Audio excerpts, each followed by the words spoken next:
मैं ना तुम्हें एक अच्छा नॉन वायलेंट इंसान बना सकती कहानी शुरू होती है एक कॉलेज से, जहां पढ़ता है शंकर, गुस्सैल, तुनक मिजाज पर दिल से बेहद सच्चा लड़का।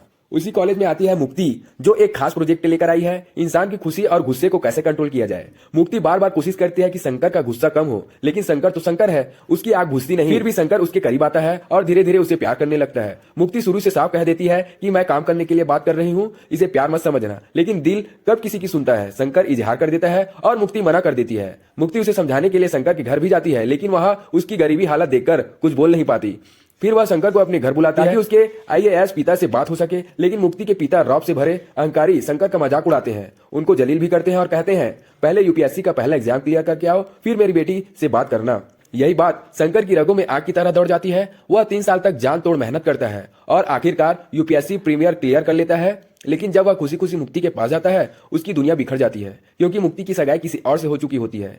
इस सदमे से टूटकर शंकर गुस्से में मुक्ति के घर में आग लगा देता है। पुलिस उसे पकड़ लेती है और वहीं से कहानी अंधेरी होने लगती है। मुक्ति के पिताजी अपनी शक्ति का इस्तेमाल करके शंकर को थाने में बंद कर देते हैं। शंकर के पिता उसे छुड़ाने के लिए जाते हैं, लेकिन मुक्ति के पिता उसे माफ करने से पहले अपमानित करते हैं। थाने पहुंचकर जब वह शंकर की हालत देखते हैं, खून से लथपथ टूटा हुआ, तो उनकी आंखों में से आंसू निकल पड़ते हैं। वह शंकर को लेकर घर लौटते हैं, लेकिन रास्ते में उनका एक्सीडेंट हो जाता है और शंकर के पिता की मृत्यु हो जाती है। बनारस जाता है अपने पिता को मुखाग्नि देने, और वही गंगा किनारे वह कसम खाता है कि वह कुछ बड़ा करेगा, खुद को साबित करेगा। वह एयरफोर्स में भर्ती हो जाता है, फाइटर प्लेन उड़ाता है, पर उसका पुराना गुस्सा फिर सामने आता है। एक बड़ी गलती के कारण उसे फोर्स से रिजिग्नेशन देना पड़ता है।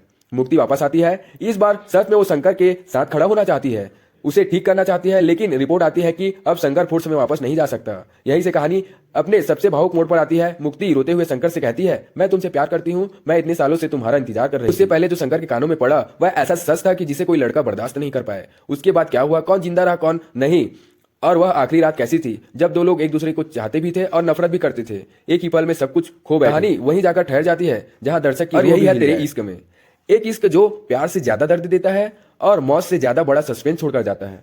तो चलिए दोस्तों, मिलते हैं अगली अपनी वीडियो में। तब तक के लिए धन्यवाद और चैनल को सब्सक्राइब जरूर कर देना।